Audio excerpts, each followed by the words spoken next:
Tuatahi anō, ko te wehi anō kia I hoa ko te timatanga. A ko te timatanga o te whakaaro nui, whakahono re I tō tātou kiingi. Tuheitia pōta tau te wherawhera tū āwhitu. Korua toho rangatira me te whare kāhui ariki, ona tamariki mokopuna. Rire, hau pai mārire.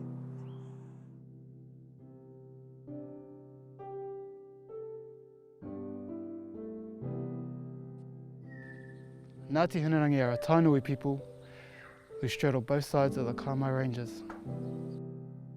On the western side of the Kaimai, our lands stretch past the sacred waters of Te Wairere towards Te Aroha. It stretches from Tipoi in the south to Warangomai and over to Mangakahika in the northwest. Our land stretches far east as Matakana Island in Tauranga Moana. This is known as Te Rohe o Kōpere, the ancestral land of Kōpere. We are both a hinterland and coastal people made up of 4 marae and 8 hapu. These are the lands our people settled over 500 years ago.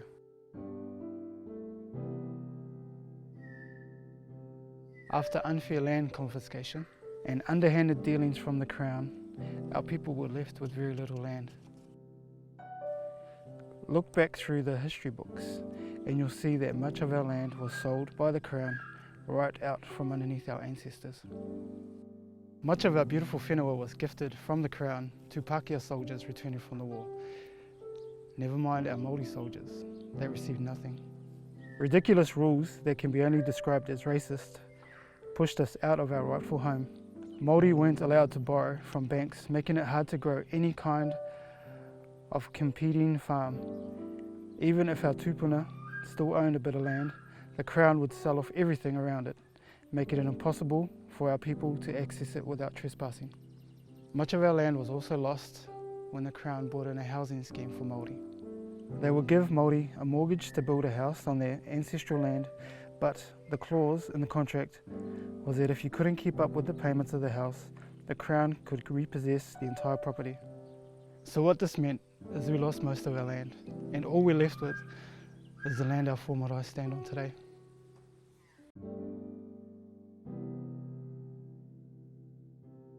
Ko tainui te waka, ko were eki te maunga, ko mangapiko te awa, ko te rohe o kōpere te whenua, ko Ngāti Hinerangi te iwi, ko te reha te hapu, ko te ao haki, te marae, ko Phil Smith, te mete ahau.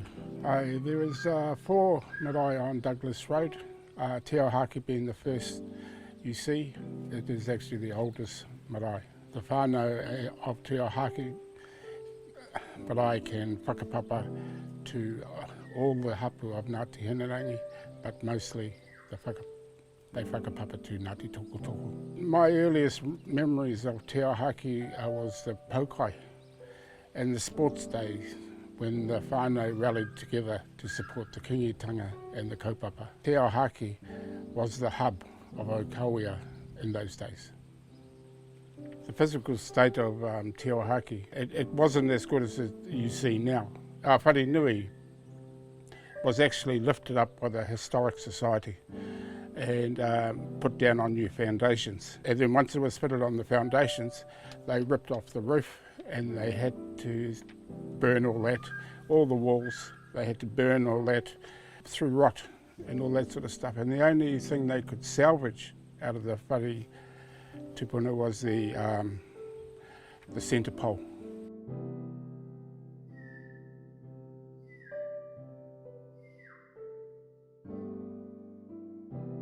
Kia ora, my name is Barbara Mihiketerangi Kinder, and I'm at Okauia, and this is my marae, Hinerangi Tāpaki. The marae was brought up from down by the river, just below the Urapa.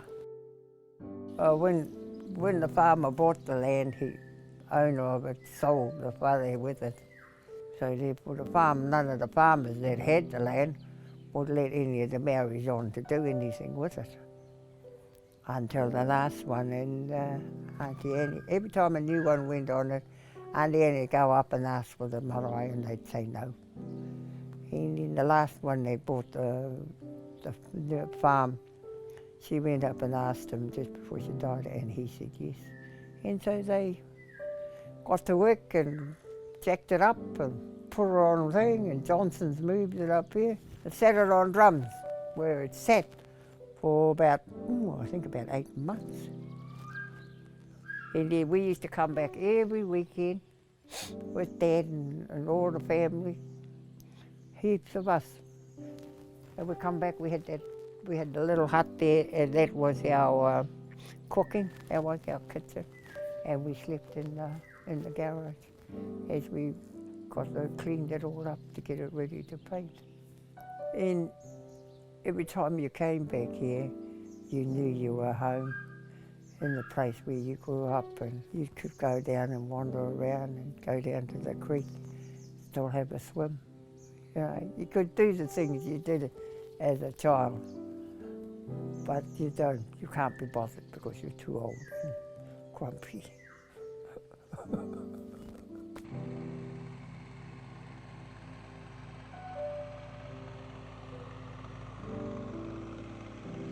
Kia ora. My name is Phil Samuels, and I'm a trustee for Ngāti Hinerangi Trust, and I'm also the representative for Tamapango marae and hapu. Behind me you see our marae. Historically, it's one of our main whare tūpunas, and it's been named after Kōpuru's father, Pango. Now, Kōpuru is the founder of Ngāti Hinerangi.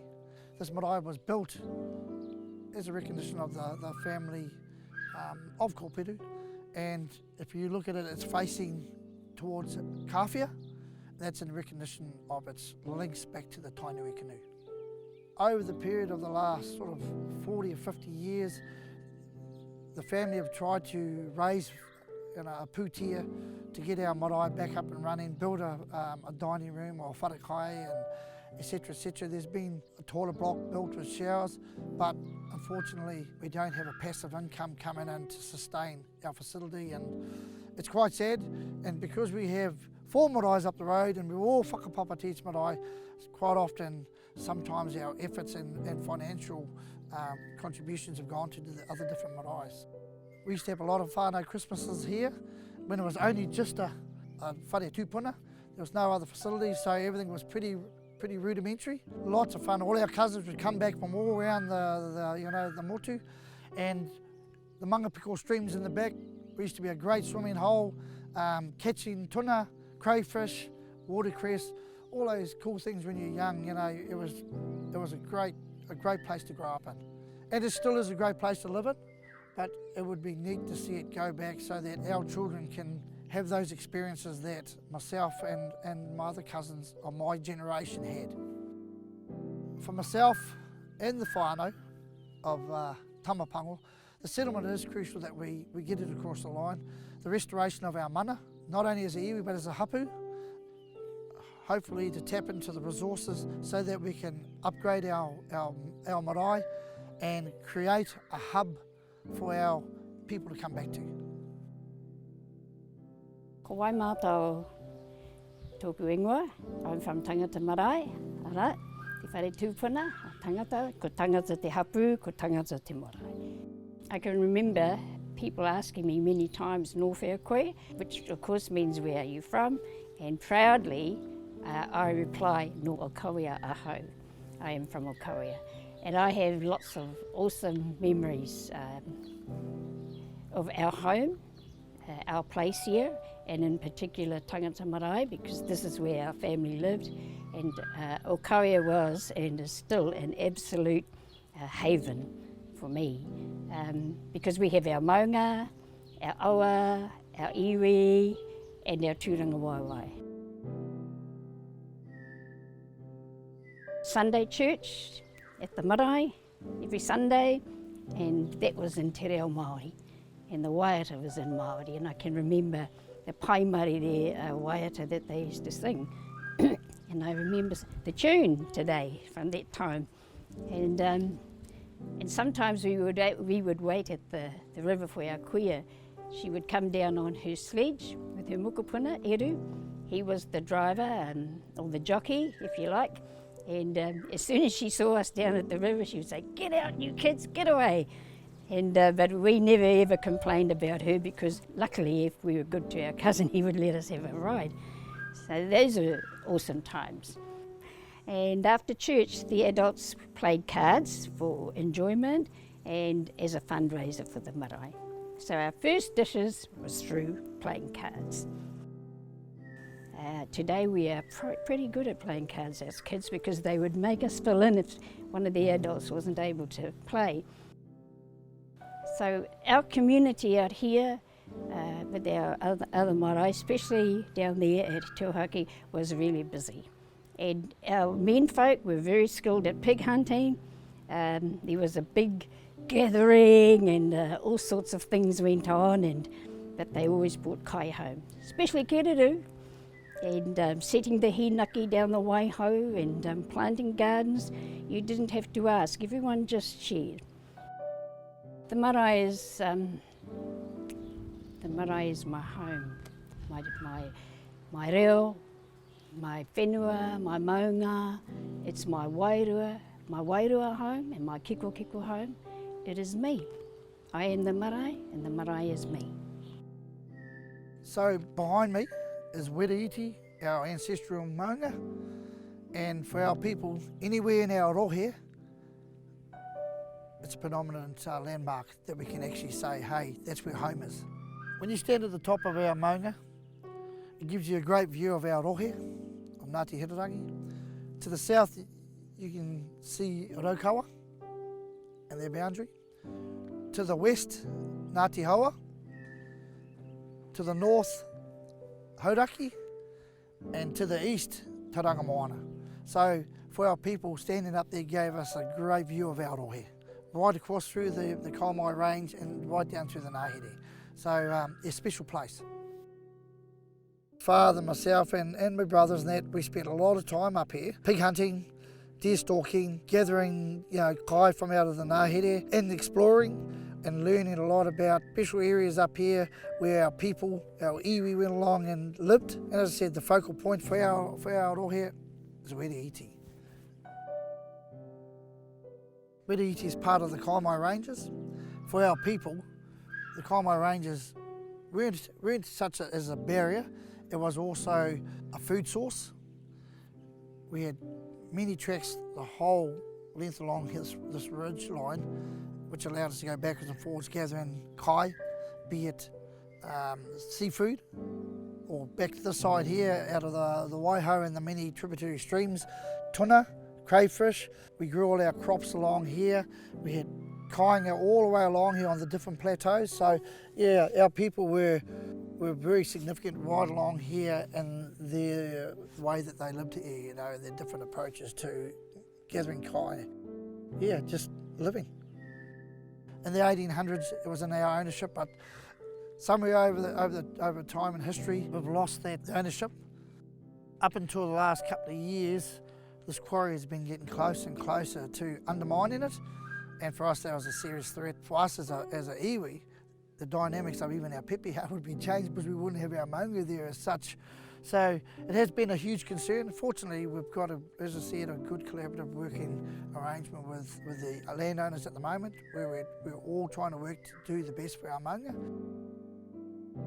For our people and for myself, the future of our maunga, I'd like to see if we could possibly one day have the return of the maunga back to the iwi, so that we're able to safeguard it for our future and future generations. It's work in progress for us, and it's a challenge, but it's in our aspirations, and I think that if we keep on pushing it, I think there's an opportunity to achieve that aspiration. The river was crystal clear and beautiful, but now it's ugly. I don't like it anymore. We used to come down here and dam the river up and swim in it. And there was heaps of children that used to do that, and we spent most of our time down in the river while all the adults were up there doing their thing. And we really enjoyed this river. You could swim, fish, and do everything in this river, but you can't do anything in it now because it's too dirty. Going up to the Urupā, the river used to be clean. We used to come down from the Urupā and jump in and have a swim to cleanse ourselves, but we haven't been able to do that for the last 35 years. Ko rāwiri tāmi ana toku ingoa, ko tōna taha o tō tātou whaia no Ngāti Hinerangi. Ngāti Hinerangi te iwi, ko Hinerangi tāwhaki te marae, ki o kauia. Te mea nui, he riro whenua atu, me hoki whenua mai. As land was taken, land should be returned. You know, this has been a massive undertaking by all those who have made a contribution to our settlement. But most importantly, it's about educating our mokopuna so they're able to take the place of ourselves. For me, it's about having education, housing, and all those kinds of social, economic opportunities. And that can only happen if we deem to be working together. So that it's not about myself or my family, it's about all of us. I was born in Matamata. I grew up in Okauia. I went to the native school there. So I still have some collections of those experiences. And those kinds of things you'll never lose. A few years ago, I lost my daughter. And so that's more than anything to me. It's about as Abraham returned to the caves of Mephilia, meaning that's our burial, that's where our urupā is, and that's where I want to be. Koenei te kōrero oku tūpuna, me karakau e whakakitenga, ka mate te iwi. Meaning, whakakitenga is the aspiration, our dreams and visions. And if we don't take the opportunity, then, we don't want to be dead ducks, do we? Who haven't achieved our total capacity. That each one of us have the ability to do 101 things.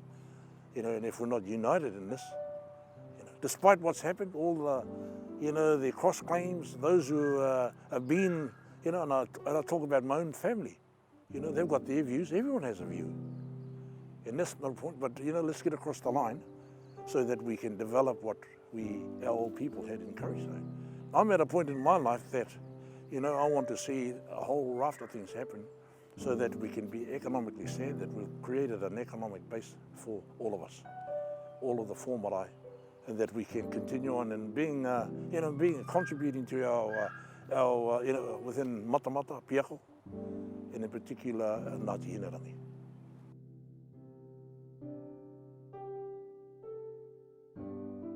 Tēnā rā koutou katoa, nā mihi nui kia koutou I tēnei rā, ko Diana vai moso ahau.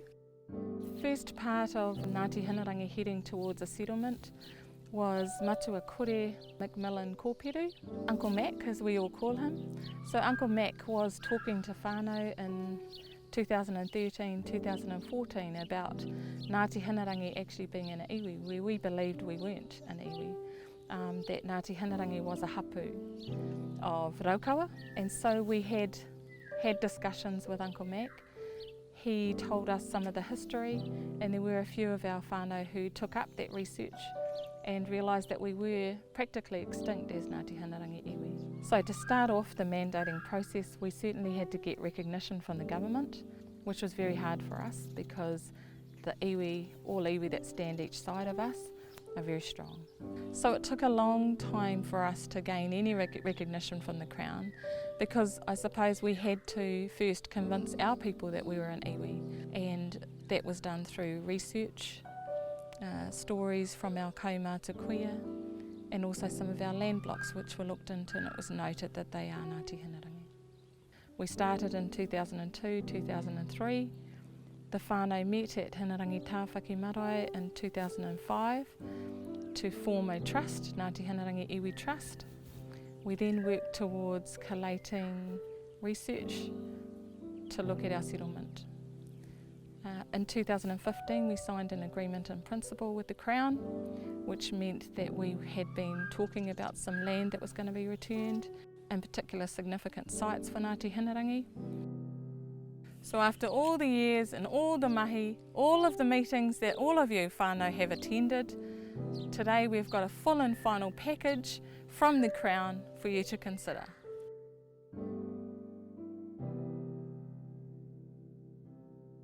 Kia ora, I'm Hinerangi from Ngāti Hinerangi iwi.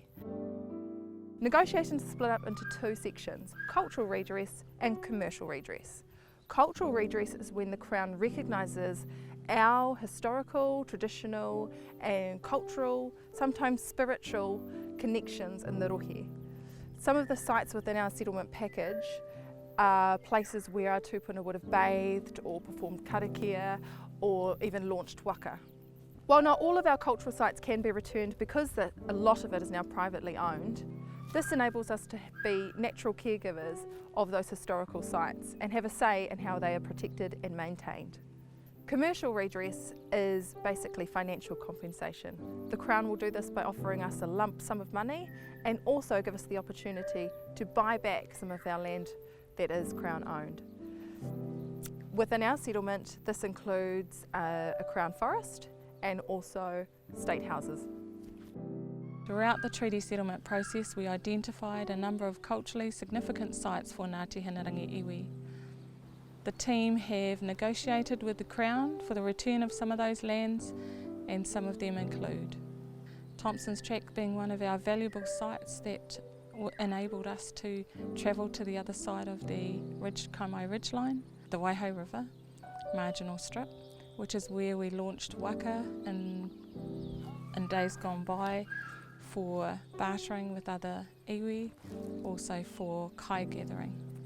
And Wairere Falls, which was significant for our people when they were going to battle with other iwi, to have karakia there prior to going over and karakia on the way back. While Ngāti Hinerangi Trust is the mandated body who has got us to this stage in our negotiations, they will now need us to ratify their decisions. This means we need to look through the full and final package in front of us and decide whether we agree with it. This indicates to the Crown that Ngāti Hinerangi Trust has gone back to us as a people to make sure we agree with what they have negotiated. While the Trust has worked really hard to get us where we are today, the next part of the process is to create a new body called the PSGE, otherwise known as the Post-Settlement Governance Entity. This new group of people, which will be made up of 2 representatives from each of Ngāti Hinerangi's 4 marae, will go on to spend and invest the redress that we have gained through our settlement package. After reading the full and final package in front of you, you will be asked to vote on 2 questions. This will be whether you support the deed of settlement and the full and final package, and whether you support the establishment of our PSGE, which will be named Te Pua Waitanga o Ngāti Hinerangi.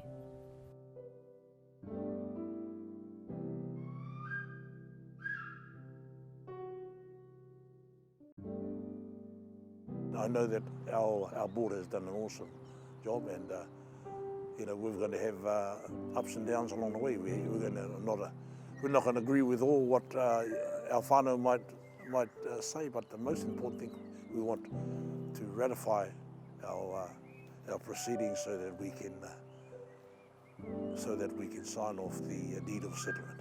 To me, the settlement means the return of our land and a future for my kids, and for them to know where they come from and be a part of a iwi that was long forgotten. Me too, tātou. Let's all stand. We are all part of this. Me he mea e kore I nai nei a whea hoki. If not now, then when? So I say, people, e tū, kia kaha, for a way forward for us. Oh, I just hope that when you do get the settlement, that you will remember all the people that are here, not just a few, and that it will benefit everybody, not just them, not just a few. So I'd like to see our future generations enjoy what they have, what we've secured for them in the settlement, but not to forget where we came from and the trials and tribulations our people have had over the years to get to this point. For me, the settlement will help us with our aspirations to be recognised within the community of Matamata, and to share our story so that the people in this rohe understand and know who we are. For so many years, we've had no recognition, and it's taken us decades of fighting against various Crown organisations, everything else, to get where we are. And hopefully this will elevate us into that area where we have got the recognition. The settlement means everything. It means that I will pass on leaving my mokos with something to look forward to. And it's hard for me to say what I would like to be done, but please, make it be soon. We know we have the potential, eh? And all we need is the opportunity, and that will happen if we all decide to tick the box. Tick the box, whānau, because it's important for us if we want to make a change. We've been at this for a number of years now, and so I just invite the whānau out there to do the right thing and support this our claim, which is going to have a major impact, I believe and I know, that can make a huge change for all of us. Nō reira, huri no, kia ora hui mai tātou, nā manakitanga te rongoa kia kouta, he chiaki arataki ngā wā katoa, tōku mātua tūpuna, ko hoe ki tapo, haere ngā mate. Those of our ancestors who have gone on, we do that with that in mind. Rātou kia rātou, tātou kia tātou, nā manakitanga te rongoa kia koutou, he chiaki arataki ngā wā katoa, pai mairere kia tātou. Tēnā koutou, huri no, kia ora hui tātou katoa.